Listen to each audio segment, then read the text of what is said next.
it's very strange to hear these drones circling overhead, giving you instructions while there are also attack drones among them. Do you feel that you have a safe passage out of Gaza City? Will you go? And if you did leave, where would you go to?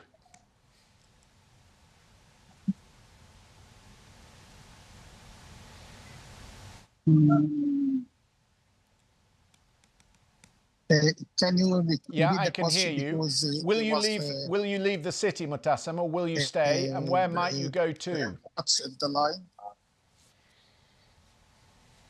Hello? Can you hear me, Mutasam? I don't know whether we have. Yes, I hear you. I don't know whether we can leave the city of Gaza under the continuous Israeli attacks, and where the Israeli occupation military are ordering us to go. They are ordering us to go to the southern parts of the Gaza Strip, where they claim they are safe zones, while they continuously carry out attacks and kill people.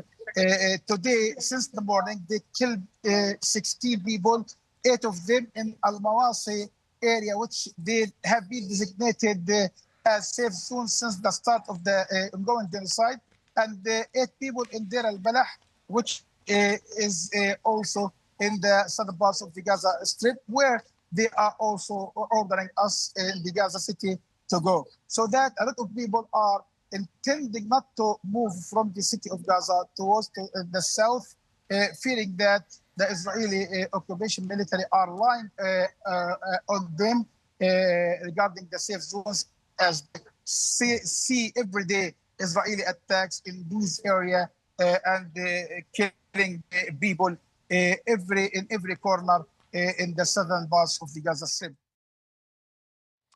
The Palestinian journalist there, Mutasam Dalloul, and apologies for the problems on that line. We'll take a short break. You are watching BBC News.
A record 111,000 people have claimed asylum in the UK in the year to June, and the number of asylum seekers being housed in hotels has risen by 8% in the same period, although it has come down slightly since March. The new figures also show that asylum applications are being processed more quickly, and comes amid growing controversy over the use of hotels for asylum seekers, as our political correspondent Joe Pike reports. Labour pledged to stop the use of asylum hotels, but in the last year the numbers have risen. Now 2 Labour councils are considering court action to close their hotels down, but the government insist they're making progress. We are processing claims more quickly than the last government did. They had a huge backlog of unprocessed claims, where that means we can let people get on with their lives if they're meant to be here, or we can deport people if they're not meant to be here. We're also working at source to smash the gangs that are smuggling people in really dangerous ways. Today's figures show that since the general election there's been a slight rise in asylum seekers being housed in hotels to around 32,000 people. But that's much lower than at the peak in 2023. There are alternatives. For example, a barge has been used in the past, which would otherwise be used to accommodate construction and oil and gas workers. Some other sites have been used as well. There are alternatives, but the most important thing is to stop the arrivals in the first place, and then the problem of accommodation doesn't arise. Reform UK argue the vast majority of people arriving in the UK should never qualify for asylum. The Lib Dems say they'll back any of their local councils who want to try and use the law to close down asylum hotels.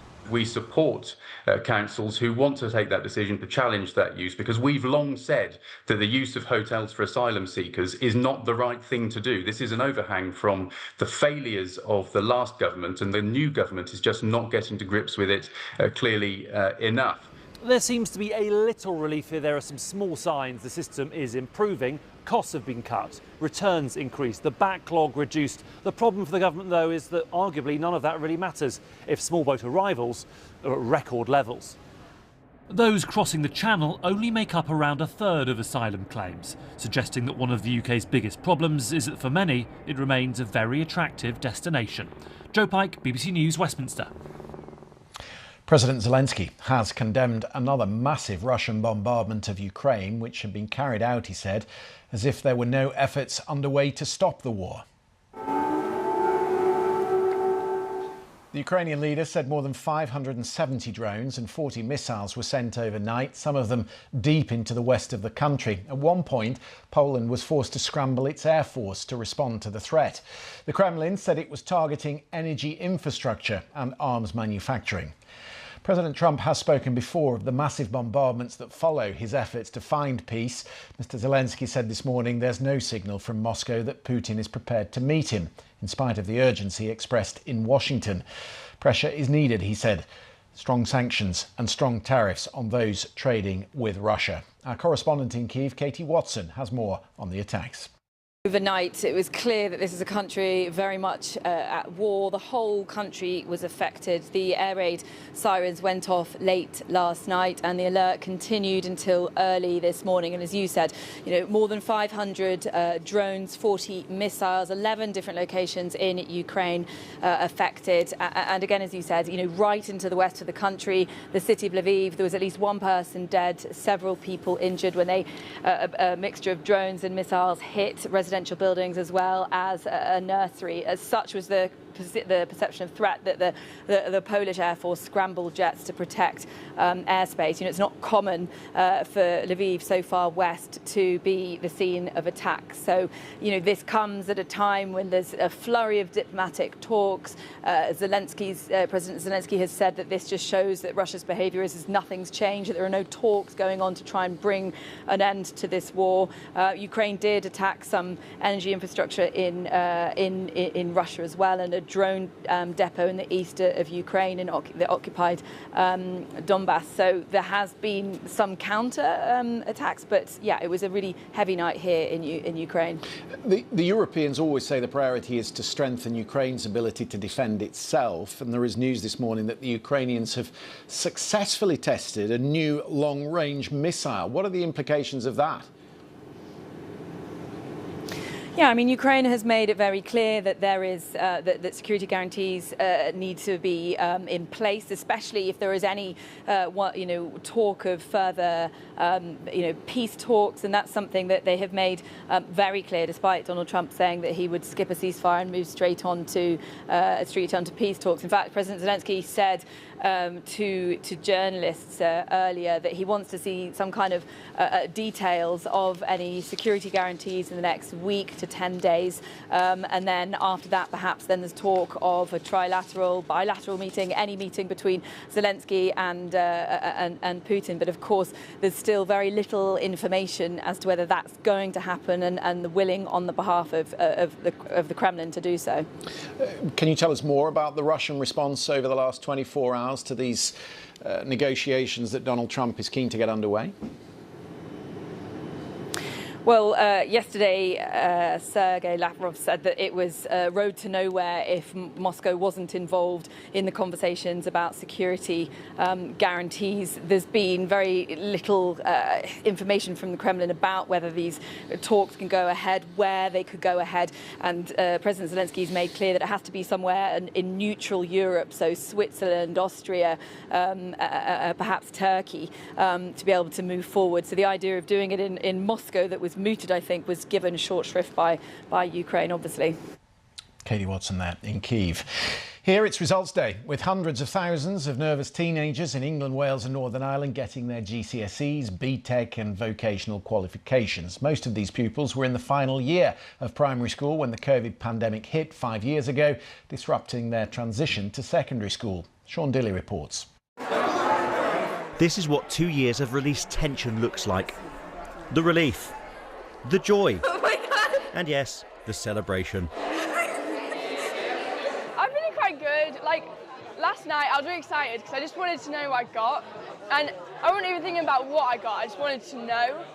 But I'm definitely pleased with my results. I can get into my sixth form of choice.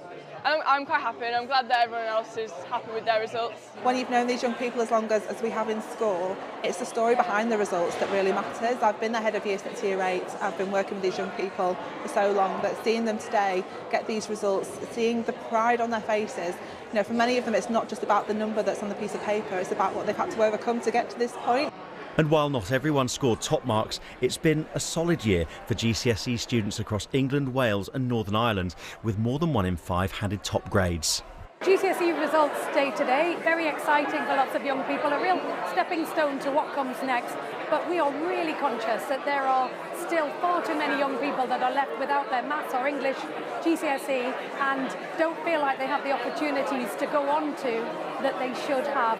On paper, those achieving a pass or C grade at GCSEs has fallen for the 4th year running, but at 67.4%, today's results are marginally better than before the pandemic.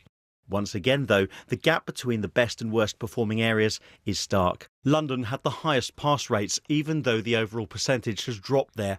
But the performance gap is still alive. In the West Midlands, the pass rate was 8.7% lower. Overall, GCSE passes were up in Wales and Northern Ireland, with England the only nation to see a fall. Around 600,000 students are picking up GCSE and vocational results today. And around a quarter of maths and GCSE results are resits. That's a record high. Only a fifth of those resits saw pass marks or better. The past 2 all-important study years have been pandemic-free for these students, but it's worth remembering that their secondary school careers started in the autumn of 2020, at the height of the pandemic.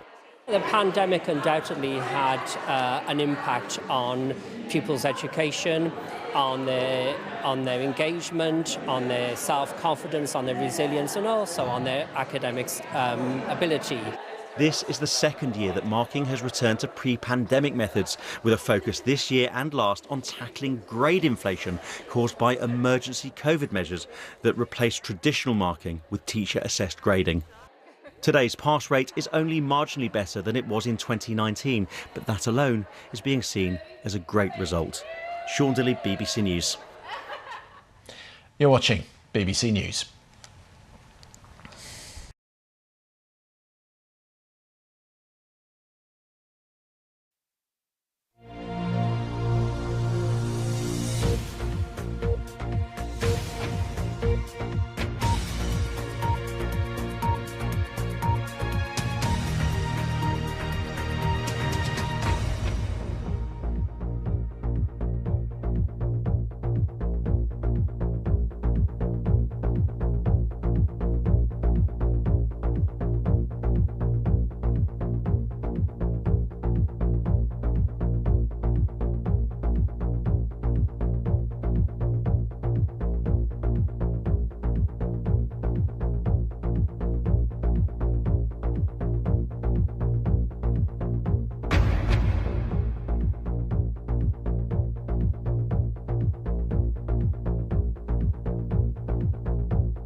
Now on BBC News, the latest from New York and around the world. Business Today.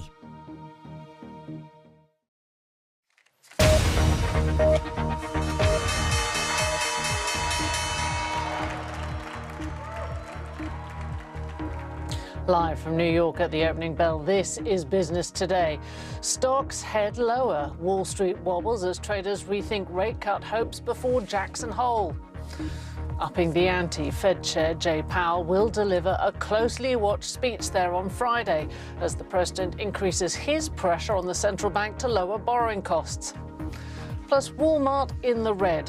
Shares in the world's biggest retailer are lower this morning despite raising its full-year profit and sales forecast. We'll explain why. And spike in costs. India's exports to the US are about to get a lot more expensive. We look at how workers are already being affected. Welcome to Business Today, live from New York. I'm Michelle Fleury, and we begin here in the United States with the Federal Reserve's annual summit in scenic Jackson Hole kicking off today.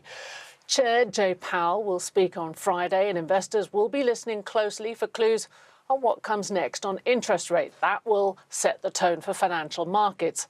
But even before officials arrived, the Fed was back in the spotlight, with Federal Reserve Governor Lisa Cook saying she would not be bullied to step down. President Trump had called on her to resign after one of his allies, the housing finance regulator, accused her of mortgage fraud. Trump has been seeking more influence over the US central bank and has repeatedly criticized its decision not to lower interest rates. It all makes for a particularly tense backdrop as Chair Powell prepares to speak. Well, joining us now to discuss the implications for markets and monetary policy is Glenn Smith, Chief Investment Officer at GDS Wealth Management. Glenn, good to see you this morning. Look, obviously this is a huge market moment. What do you think will satisfy Wall Street, given they have such high expectations for rate cuts? What I think Wall Street's looking for is an indication of what Fed Chairman Powell is going to do with interest rates. And at this point, he has all the ammunition he needs to lower rates in September, at least 25 basis points, if not 50, based on the fact that we're in a bit of a weakening labor market. Numbers were revised lower in the month of May, in the month of June, July, they surprised us on the lower end. And we still have inflation close to the 2% target rate in the mid 2. So I think he has everything he needs at this point to lower rates. I mean, as you say, we've had that recent weakening jobs data. Obviously, this morning you've got weekly claims rising slightly. But if you look at the minutes that were released from the previous meeting, it shows that Fed officials were much more focused on the stickiness of inflation than the labor side of their mandate. Yes, and that's why tomorrow is going to be interesting to see what they discuss about it. That being said, all indicators, if you look at the latest Reuters report on likelihood of a rate cut, it's about 80% shot. So we think all the indicators are there for some type of rate cut. If not, the inflation, while it would still come down, this could make the labor market even weaker. And I don't think Powell wants to lower rates too soon, but I also don't think he wants to be guilty for putting us in any type of recession. He won't be here by next May. Next May, he expires basically his commitment. His term ends, his term will expire in 2026 in May, and obviously he's not going to get renewed. We're already looking at who he's going to be replaced with, and I think he wants to leave it. I don't think he wants to have zero cuts until then, and then the next Fed chairman comes and does all the cuts. So I think we'll see some indicator of at least a little bit of a cut. Glenn, we're almost out of time, so briefly, the backdrop to all of this is questions over the Fed's independence, given the noise coming from the Trump administration. How worried are you about that? Zero. The Fed, especially Powell, he's not at all affected by what Trump says or anybody else. He's doing his two mandates, which are to keep inflation low and the labor market low. And he seems to be affected not at all by what anybody thinks. And he's doing what he thinks is best for the United States. Glenn Smith, Chief Investment Officer at GDS Wealth Management. Thank you very much for joining us this morning. Thank you. Well, one of the big stocks making moves this morning is Walmart. The retailer reported strong sales in the 3 months to June and revenue coming in higher than expected at $177 billion. Shoppers across all income levels are turning to the world's biggest retailer as uncertainty around the wider economy grows. The company's share price, though, fell after the results because it said prices will have to increase to offset higher costs. Melissa Otto is head of Visible Alpha Research, S&P Global Market Intelligence, and she joins us now. Melissa, good to see you this morning. What was your takeaway from Walmart's results? Because obviously Wall Street's selling off at the moment. They don't like it. Thanks, Michelle. Great to be here and speak about Walmart. It was a very mixed quarter and outlook. Overall, I would say the sales for the quarter were a bit better than Visible Alpha consensus. However, the costs came in below Visible Alpha consensus. Looking at the outlook, overall broadly in line with where the street already is. I mean, I want to ask you about the American consumer, because if you look so far, we're beginning to see from these results that there's a bit of pressure on the consumer. And this is before we know companies have even passed on the cost of tariffs. How worried are you about the future outlook? Walmart commented on the holiday selling season, which is one of the most important times of year for them, and they feel confident about it. They're going to need to have better than expected holiday sales and profits in order to continue to see upside going forward. Do you think they're the outlier compared to the rest of the retail sector? They have enormous scale. I mean, their scale is essentially, unrivaled when it comes to brick and mortar. So, as they enhance and invest much more in AI and technology and their online presence, it'll be interesting to see what sort of meaningful, scalable impact they have. They have also come out and said that they're taking share. And this quarter, they saw their online sales increase from the previous quarters. So it ticked upwards. It was up 26%. So they're building strength online and with sort of higher income customers. I want to ask you about the tariff front. They moved out of China some of their supply chain and focused on countries like India, but we've now seen India too has very high tariffs. Where does that leave Walmart? Have they said anything about that? They're navigating the environment. They're trying to pull all their levers and essentially come out net neutral. It sounds like from what I heard on the call today and, just kind of based on where they're guiding, how the consumer responds this holiday season is going to be really critical to see the sensitivity in their business model to tariffs. So we will have to watch that holiday season very closely. Melissa Otto from S&P Global Market Intelligence, thanks for joining us. And we continue on this programme to monitor the impact of tariffs, and we're turning to India, where steep 50% export tariffs to the US are looming. Now, with trade talks between the two countries at a standstill and Delhi refusing to stop buying crude oil from Russia, the move threatens real hardship for those who rely on selling to the American market. Archana Shukla reports. The steady rattle of machines, but all at half their usual capacity. It's peak season. Normally, every row in this factory would be packed, churning out innerwear for some of America's biggest retailers. But with the 50% tariff threat, US buyers are halting orders, leaving exporters like Siva Subramaniam in limbo. Because of the tariff, 50% of the production is stopped. These products are for the Indian market and the European market. Okay, so the US you're not making right now? Not making right now. All this is ready for shipment? Yes, ready for shipment. Margins are razor thin. Even at the current 25% tariff, the US market is slipping out of reach. Shipments are paused. It's near about 1.2 million pieces, it's under hold. Tirupur city in southern India drives a third of India's $16 billion garment exports. A 25% tariff was already tough. Doubling it as a penalty for buying Russian oil is crushing, especially for small businesses here. For this export manufacturer, work has literally come to a standstill. Biggest US brands are their primary customers, so with tariffs coming in, orders have completely dried up. Most of these machines are lying unused, boxes unopened. These are samples that had to be sent to the buyers, but still lying on the shelves because orders are not in. And this is the biggest uncertainty they're facing. Weeks ago, India was seen among the biggest beneficiaries of Trump's trade policies.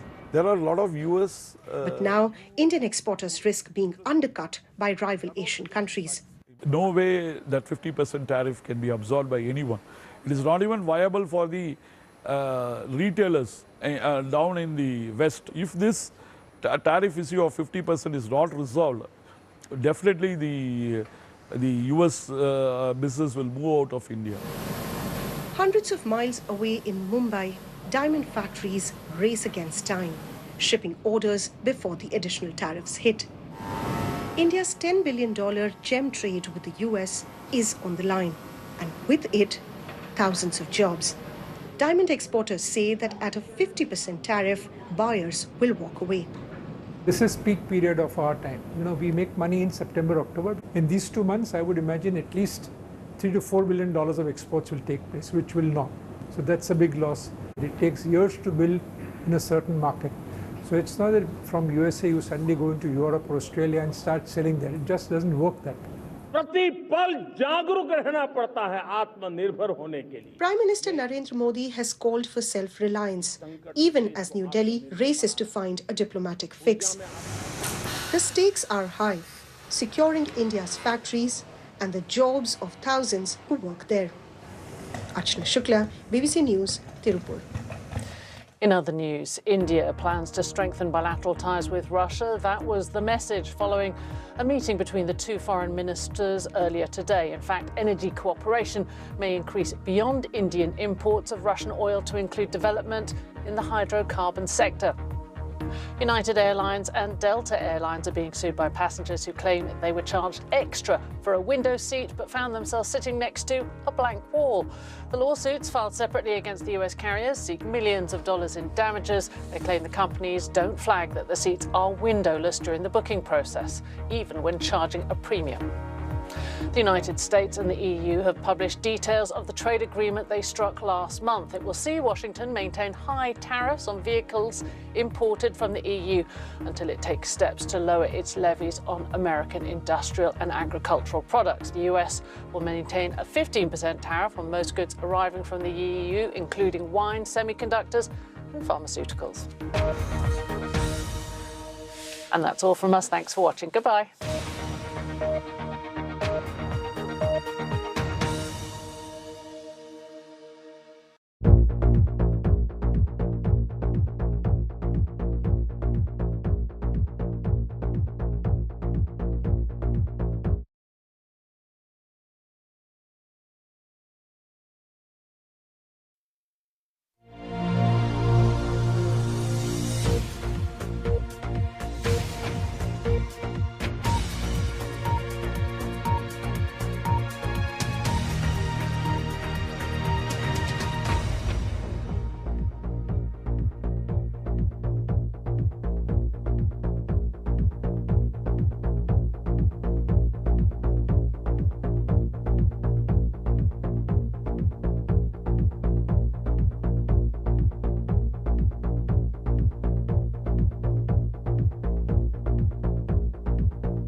The BBC was always on in the Mashiri house, and my dream actually was to be a BBC News presenter. I want to be for others what the BBC was for us, a trusted source of stability and hope. For me, trust is about presence, about fostering relationships all around the world over years. So when a story breaks, we're not chasing a lead, we're already there. I'm Marianne Mashiri on The World Today for BBC News.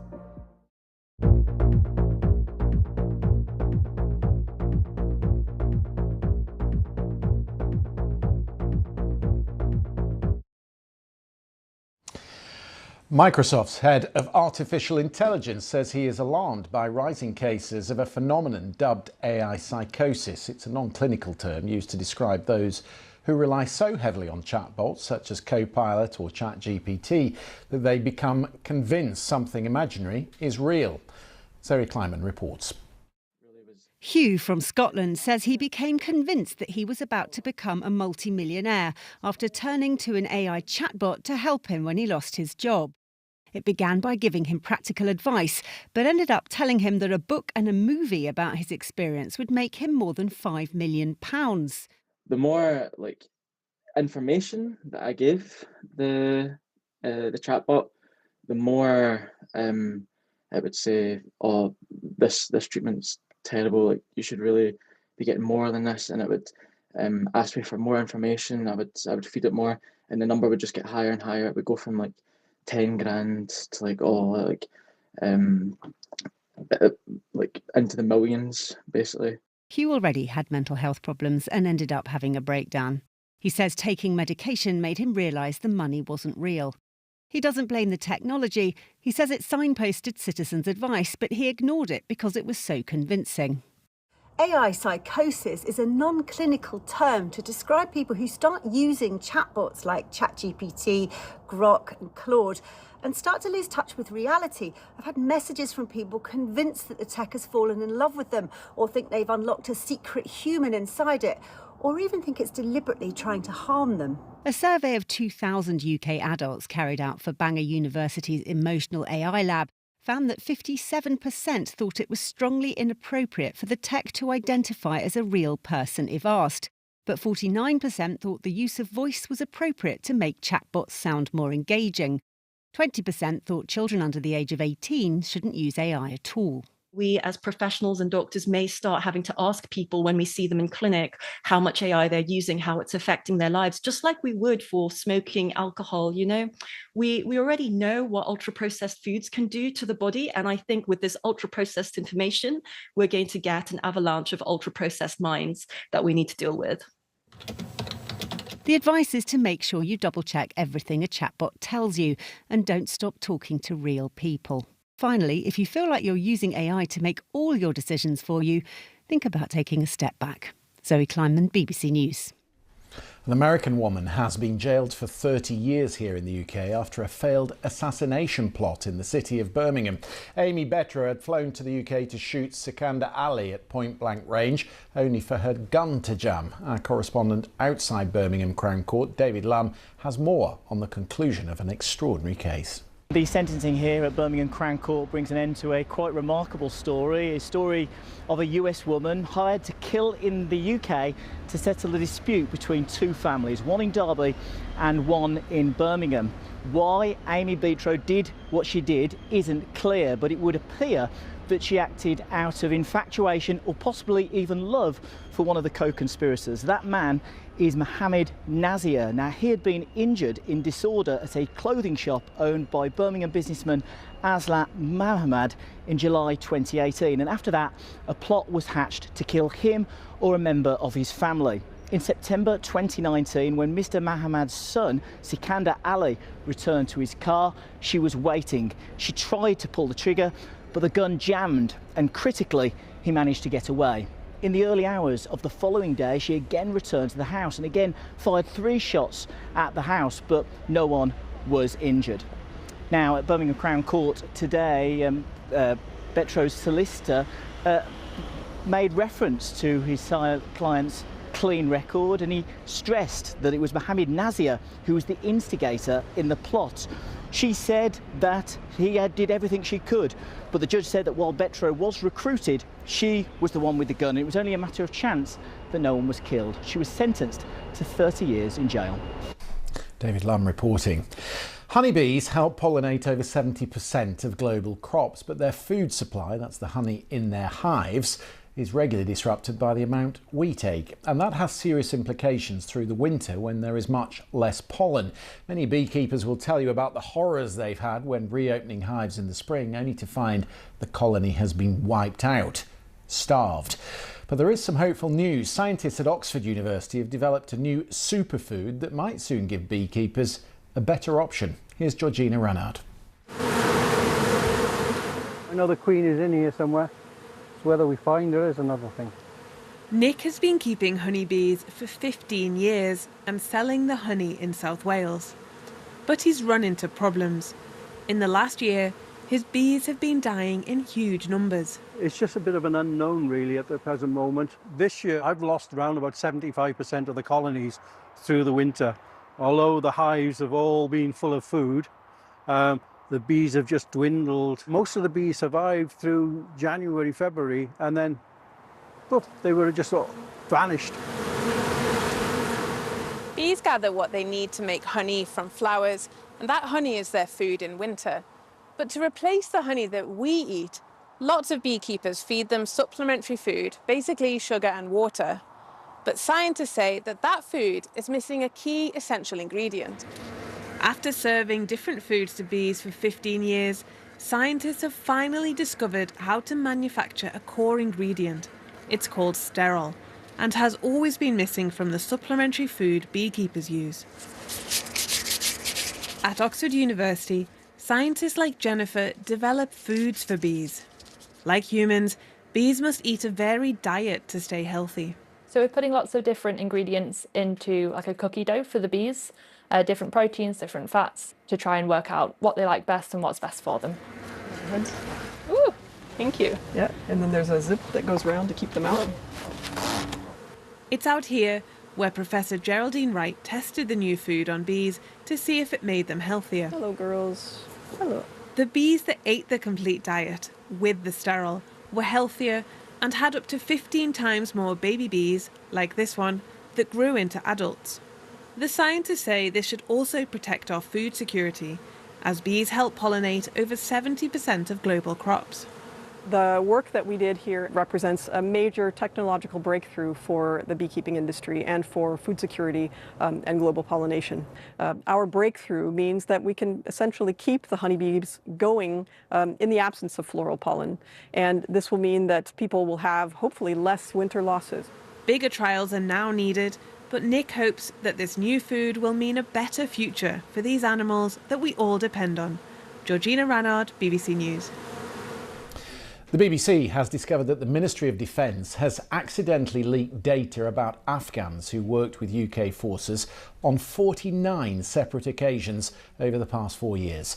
The data breaches relate to the relocation scheme which the UK has been running for Afghans whose lives were potentially at risk from Taliban reprisals. The leaks include a spreadsheet containing the personal details of almost 19,000 applicants. Lawyers for those affected have described it as a series of catastrophic failings. Our political investigations correspondent Billy Kember has been finding out more. Far greater scale than was previously known. We previously knew about just 4 data breaches from that scheme over the 4-year period. We've now discovered there were 49, and 7 of those were serious enough to require referral to the Information Commissioner. I think the significance of this is twofold. One, we can see now the scale of it and what that perhaps suggests about wider failings within this scheme and officials that were administering this scheme around the processes of keeping this very sensitive data secure. The other is that the government, the then Tory government in late 2021, tried to fix problems with data breaches in this scheme in the wake of a BBC revelation at that time that email addresses had been sent inadvertently to applicants for other applicants, so a sharing of email addresses that shouldn't have happened. Remedial measures were brought in the wake of that to prevent such a thing happening again, but clearly now we can see that breaches continue to occur at scale. What has the Ministry of Defence said about this? Because this is the department, above all others, that you would expect to be much better at safeguarding information. Absolutely, and information we're talking about here that potentially puts lives at risk, because these are applicants applying to the scheme on the grounds that they fear reprisals from the Taliban because of the work they did for the British military in Afghanistan. The Ministry of Defence says it takes data security very seriously. It says it investigated all of the data breach incidents, and that where necessary it referred them on to the Information Commissioner's Office. That's the regulator for data protection in the UK, and as I say, we know that there were 7 incidents that met that more serious test. So that is what the Ministry of Defence says they've done. There's of course questions being asked of them in light of these figures, not least from lawyers representing the victims of some of these data breaches, lawyers representing applicants to this scheme. They say it throws out the whole explanation that was offered last month for this catastrophic leak of a spreadsheet of nearly 19,000, the personal details of nearly 19,000 applicants. The idea that that was an isolated incident, they say, no longer holds water, and they've talked, as you said, about a series of catastrophic failings, the number of breaches that have occurred. Billy Kember reporting. Plenty more on that story on the BBC website. That is it from me. Geeta Gurumurthy will be here very shortly with Verified Live. Don't go away.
The girl who walked into the BBC in 1999 as a trainee would not have believed the experiences that I have had.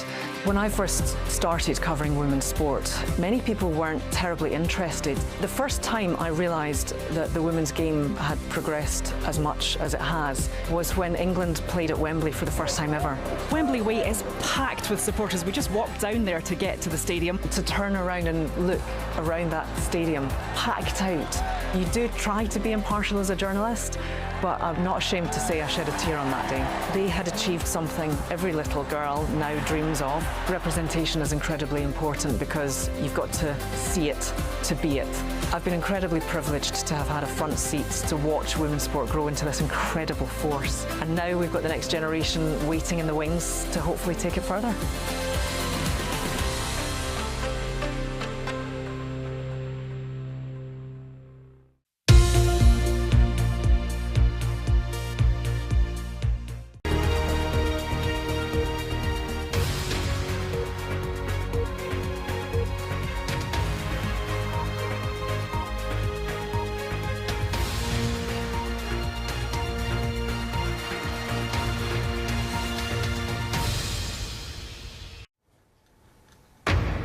Live from London, this is BBC News.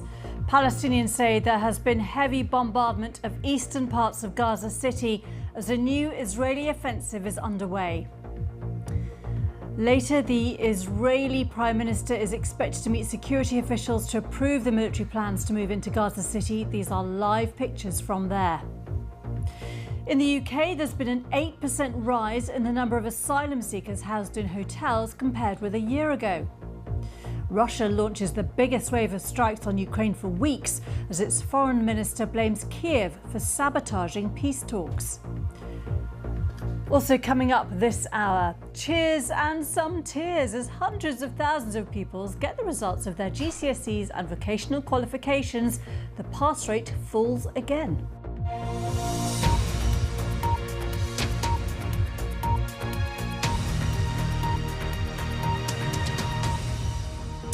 Hello and welcome, I'm Geetha Gurumurthy.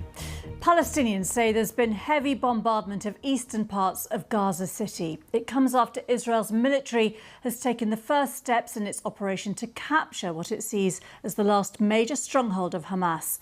The Israeli army has been continuing its attacks in Zaytun and Sabra neighbourhoods to the south and west and has called on hospitals and aid groups to prepare for evacuations in the north. Well, the Israeli Prime Minister Benjamin Netanyahu is expected to meet with security officials later today to approve military plans to take full control of Gaza City. Well, BBC Verify have been analysing satellite imagery to see what's happening on the ground. Merlin Thomas has more. The Israeli military have said they've begun the first stages of a planned ground offensive into Gaza City. At BBC Verify, we've been looking at satellite imagery to take a closer look at what's happening on the ground. This is Gaza City in the north of the Gaza Strip, reportedly home to hundreds of thousands of Palestinians. Israeli troops have already established a foothold on the outskirts after days of intense bombing and artillery fire. Verified footage shows strikes like this, and you can see shrapnel almost hitting this child here. And this was within just hundreds of meters of this temporary camp for people displaced by the war, which has in recent days started to empty. We've reached out to the Israeli military for more details on this. And Palestinians who fled the war are being displaced again due to these expanded IDF operations. Let's zoom in on this picture. So from earlier this month, you can see rows and rows of tents here. And photos from journalists on the ground showed encampments like these all across Gaza City being lived in by families. But the latest satellite imagery shows evidence that these have rapidly disappeared, suggesting Palestinians have fled as Israeli troops establish a foothold on the outskirts of Gaza City. And these white circles here show damaged buildings in the surrounding area, while these black circles show a number of vehicles on the road next to the former camp. Now, the image isn't clear enough for us to identify them, but experts at the intelligence firm Maya have confirmed the presence of a unit of armoured vehicles within 600 metres of this spot. As Israeli troops encroach on Gaza City, hundreds of thousands of Palestinians are expected to be ordered to evacuate to southern Gaza. This has prompted renewed calls from the UN for an immediate ceasefire. And Thomas there. Well, I'm joined by Nadav Wyman, a former IDF sniper and now the executive director of a group called Breaking the Silence, which is a group of former Israeli soldiers speaking out about the day and what's going on in the life of the occupied territories. Thank you very much indeed for your time today. We're seeing this potential big move into Gaza City. What are your thoughts about that and what are your concerns about that operation? First of all, what we are seeing on the ground and the decision of our government is more of the same. We have nothing new over here. Our government know because the army told them that it's impossible to defeat Hamas, basically. And everything that we did so far in almost 2 years of war, eliminating Gazans, destroying infrastructure, mass loss in soldiers' life and also Palestinian life, didn't brought to the result of releasing our hostages by military means, and also didn't really defeat Hamas. So what we believe is that we're going to see more of the same, and eventually not defeating Hamas and being in the same exact point. When we hear, though, that the plan is to go into Gaza City, from your own experience, can you explain how that might actually happen on the ground? We're seeing the first steps at the moment. So what the IDF does is, first of all, we surround the area, and then we throw leaflets from the air and also send text messages to Gazans on the ground, leave from this street or that street in this time and that time. And after that, what we tell our soldiers, what I was told when I fought in Gaza, is that there isn't any civilians over there. The only one who remained are Hamas or Jihad Islam or other armed factions, meaning you can shoot everywhere, meaning you can bombard from the air targets that are close to civilian areas like, I don't know, a school that a lot of Gazans fled to. So we will see artillery at first and a lot of attacks from the air, drones, fighter jets, and helicopters. And after that, infantry would enter. They blow up IEDs and tanks and all of that, and D9 bulldozers, and then light infantry. And then we move from house to house. We never want to stay out in the open. So we blow up a wall of a house or the front door, we enter inside, and then we do what we call a wet sweep of the house. Throw a grenade, it explodes, and you enter while firing inside. And like that, every house until you take over entire neighborhoods or entire city. And as you can imagine from what I just explained, the casualties on the civilian population are going to be massive, massive, and the IDF knows it. And you have talked in the past, and I just wonder if you can explain for us why you decided to speak out now against this military operation, because you've talked about what it means on a human level to go into a house, to meet, families, children. I've got to say, I was a soldier long time ago, but we interviewed, breaking the silence, we interviewed more than 100 soldiers that fought in this war from the last 22 months. And all of them are telling us the same thing. We don't have ammunition or weapons or Hamas flag in every house in Gaza. It's just not true. What they did find in houses in Gaza, in neighborhoods that were supposed to be evacuated, are human beings, are families, right? Maybe a disabled family member that cannot move, maybe a mother that lost her husband and has kids and she doesn't want to move anymore. And when they enter into houses, they see houses basically like mine over here in Tel Aviv, right? With, I don't know, a television or photos on the wall, but not a lot of food. And it's in a very bad condition. And then you have to interact with the family, right? You need to take them out to what we call military corridors, humanitarian corridors, sorry, so they can be taken out. But everything is left behind. So you enter into somebody's life, and then you get a command to demolish it. Because IDF soldiers, they have to demolish houses after they leave the house. Maybe it would be with a D9 bulldozer, maybe it would be with a landmine or with explosives. So basically everything you see or everywhere you walk inside Gaza, you know it's going to be demolished. So you treat it in a certain way. Graffiti, what we saw, videos of soldiers just demolishing kitchens and things like that as retaliation or revenge. So it's basically an atmosphere of violence. But you will know that the IDF say, that if Hamas are hiding behind civilian areas, whether that's residential places or schools or hospitals, then they still have to go and target those Hamas operatives.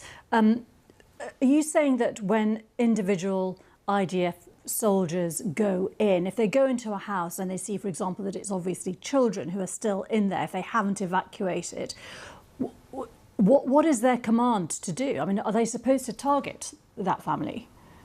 No, they're supposed to take them to the humanitarian corridors and then out. But I have to say something about Hamas hiding behind civilians. Yes, the infrastructure of Hamas, its tunnels underneath Gaza and also warehouses or command centers inside cities But the IDF doctrine that are fighting in Gaza, it's called the Dacha doctrine, named after the Shia neighborhood of Beirut we attacked from there in 2006, the Second Lebanese War. And that doctrine believes that we have to inflict unproportional damage to the civilian infrastructure to make the South Lebanese not cooperate with Hezbollah, and to make the Gazans not cooperate with Hamas, right? So the IDF believes that we have to destroy the civilian infrastructure, schools, bridges, tunnel, water facilities, electricity facilities. And why?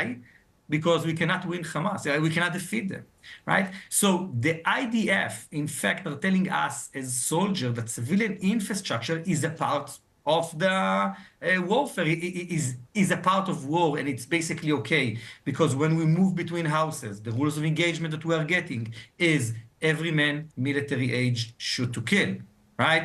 And when we see targets far from us in the remote window, we will order one of the tanks next to us to fire a tank shell, right? So because we see the entire area, the urban area, as war, right? And then the IDF says Hamas is hiding behind civilians. We don't distinguish between civilian areas and military operated area by Hamas when we're fighting inside them. Well, let's think about that. I'm a resident of Tel Aviv. I live here all of my 39 years.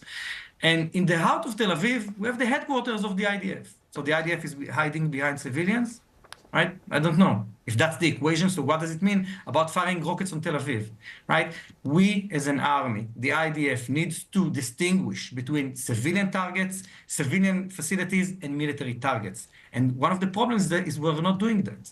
Okay, but as you will know, people will say, well, it is an asymmetric warfare situation when you're fighting a group like Hamas, and Israel is giving an evacuation order, or says it's going to give evacuation orders to places that it's going to go into.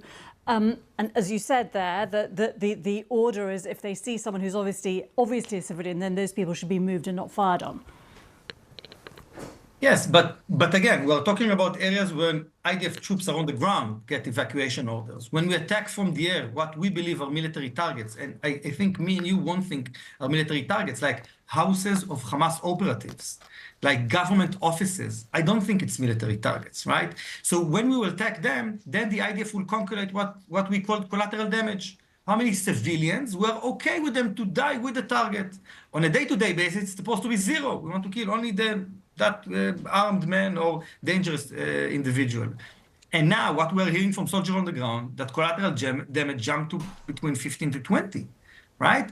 And I'm quoting one of our testifiers, Hamas truck driver, you can kill 15 innocent people with them, right? So, you know, when we're talking about attacking, it's not only where soldiers are on the ground when we threw the leaflets. It's everywhere in the Gaza Strip, as you can see, only the last couple of days, right? We are attacking a tent with journalists, right, in a hospital, or tent where Palestinians are charging cell phones, right? And so it's not only where the IDF is operating IDF troops are on the ground operating, it's everywhere, right? And that's, again, because we see the entire Gaza Strip as a battleground. Okay, well, Nadav Weiman, a former IDF sniper, now Executive Director of the Breaking with Silence group. Thank you very much indeed for being with us today. Thank you. More to come around the world and across the UK. This is BBC News.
Welcome back. Now, new immigration figures released by the Home Office show that the number of people applying for asylum in the UK hit a record high, with 111,000 claims in the year ending June 2025. It marks a 14% increase from the previous year. Well, the new figures also showed there were 32,000 asylum seekers housed in hotels at the end of June, and that was 8% higher than it was at the end of June 2024, just before the Labour government came into power. But the new data reveals that the government is processing asylum applications more quickly and spending 12% less on asylum. Well, all this comes amid growing controversy over the use of hotels for asylum seekers and a court ruling that a hotel in Epping should stop housing them after a legal challenge from the local council. Well, I'm joined by a political correspondent in Westminster, Jack Fenwick. Jack, this question is really posing a challenge, isn't it, to all the main parties, with the Reform Party really campaigning on the question of immigration and asylum, and it's clearly a huge public concern, as the polling shows. What do these new figures out today tell us? The government knows that this is one of the major issues that the public will judge it on. I think when it comes to the headline figures to come out of today, the record number of asylum applications this year, and also the fact that the use of asylum hotels, the number of people in hotels, has gone up under Labour's watch, they're both quite difficult headlines, I think, for the government, not least because we know the Labour government has a manifesto pledge to end the use of hotels. We know they've said they want to smash the people smuggling gangs that organise the Channel boat crossings. And so it's not surprising that opposition parties, in particular Reform, have jumped on these to say that the government isn't doing a good enough job when it comes to immigration, in particular illegal immigration. But one source that I spoke to in the Home Office today said that actually they weren't that disappointed with the statistics. And of course, political parties will always try and spin statistics in their favour, but I think there may be something in that. I think that it is the case that the numbers behind those headlines actually give some hope to the Home Office, to the government, that some of their plans around immigration are starting perhaps to work. And that is because although the figure over the last year for the number of people in asylum hotels has gone up, this latest set of statistics for the first time takes into account the period of time whereby the small boat crossings has increased massively. That's happened since about March this year. And what we've not seen, which we might have expected to see, is an increase in the use of hotels in that time. Now, that appears to be because the Home Office has been able to process claims more quickly. And for a long time, ministers have told us that's the key to starting to get rid of that backlog, is by processing those claims. Now, that does come with something of a caveat, and that's because while we see initial claims being processed more quickly, we're also starting to see record numbers in the appeals courts. And there does appear to be a bit of a backlog starting to build up there. Now, one Home Office source said to me today that in their view, it's now down to the Ministry of Justice to step up and sort out that bit of the issue. But I think overall, a bit of a mixed bag for ministers. Jack Fenwick in Westminster, many thanks. Let's get more on the impact of those figures. Luke Trill from the research group More in Common is with me. Hi, Luke. Thanks for coming in. Hi. Just tell us a bit about the recent polling on immigration, because it's always been, well, recently it's been quite high, but it goes up and down. It does go up and down. It varies depending on lots of things. You know, particularly in summer, we see small boats and channel crossings tends to rise because that's where most of the crossings are. But I think we have seen a general trend over the past couple of years of both levels of immigration and asylum ticking up on that list of public concern. So every week, we ask the public, what are the top issues facing the country? And still way out ahead is cost of living, as you might imagine. But for the first time this week, we had levels of immigration nudge just above the NHS as the second most important issue there, NHS in third, and then channel crossings in fourth. So there's no doubt that this is one of those issues that the public are thinking about, and they think it is one of the big issues which is affecting the country, and they want the government to be taking action to deal with it. And from the polling, what do you know about the cause of that concern?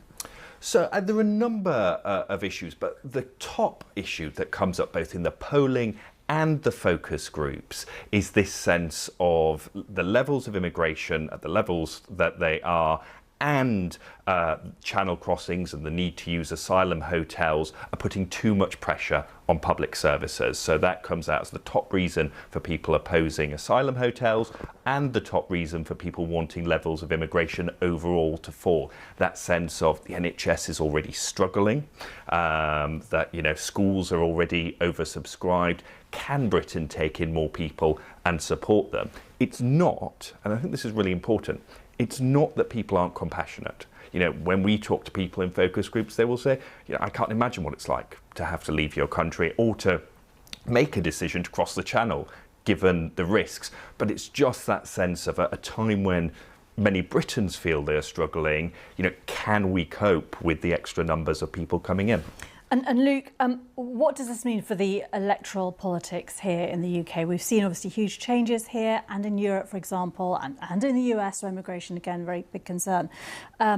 Reform doing very well on this issue because it's their key issue.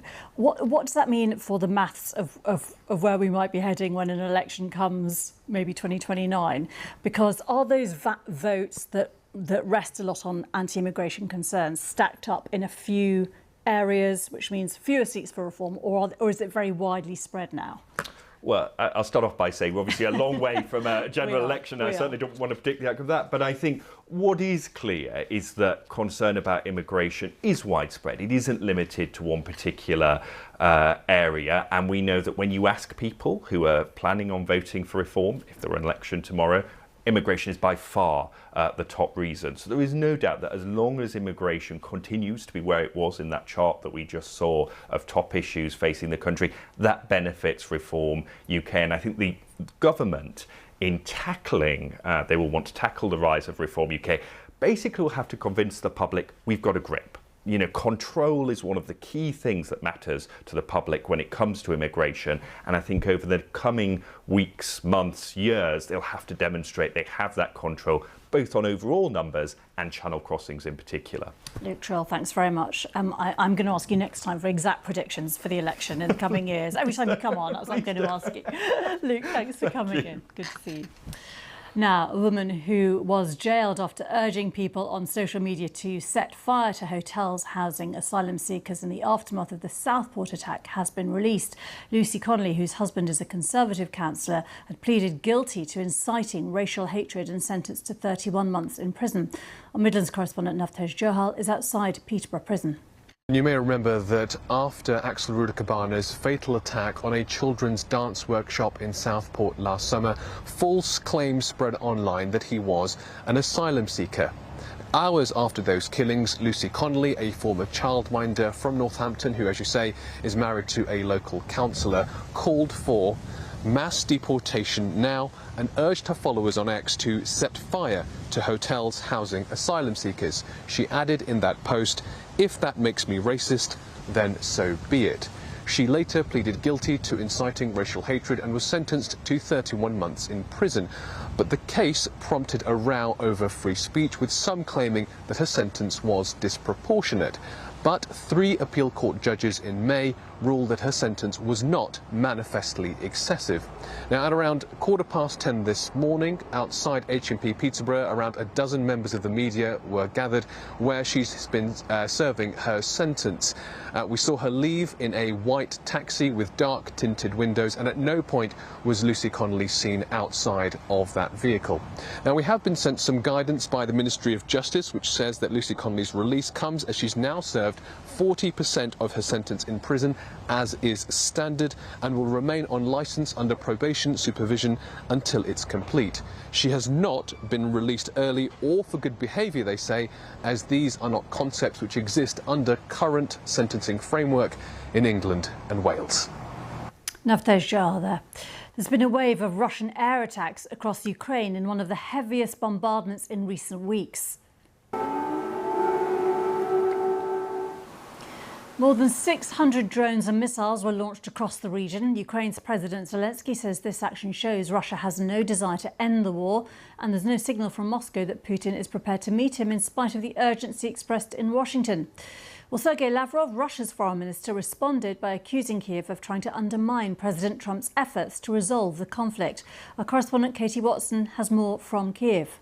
The air raid sirens went off late last night here in Kyiv, and the alarm remained in place until earlier this morning. There have been a couple more sirens going off, but overnight more than 574 drones, 40 missiles. The whole of the country was affected. 11 different sites across the country were hit. Most of them were intercepted, but in the western city of Lviv, a city that doesn't usually see attacks, residential buildings as well as a nursery were hit. One person died and several people were injured. And further south, still in the west, but on the border, Ukrainian border, there was a US electronics manufacturer that was also hit and more than a dozen people injured.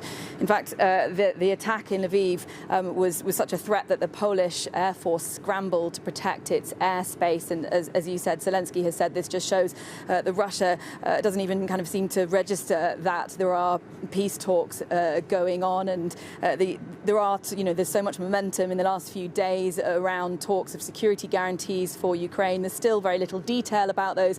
President Zelensky said earlier that he hopes to see more details of those in the next week or so. After that, perhaps talk of a meeting with President Putin in a neutral part of Europe, says the president here, but still no detail on that either.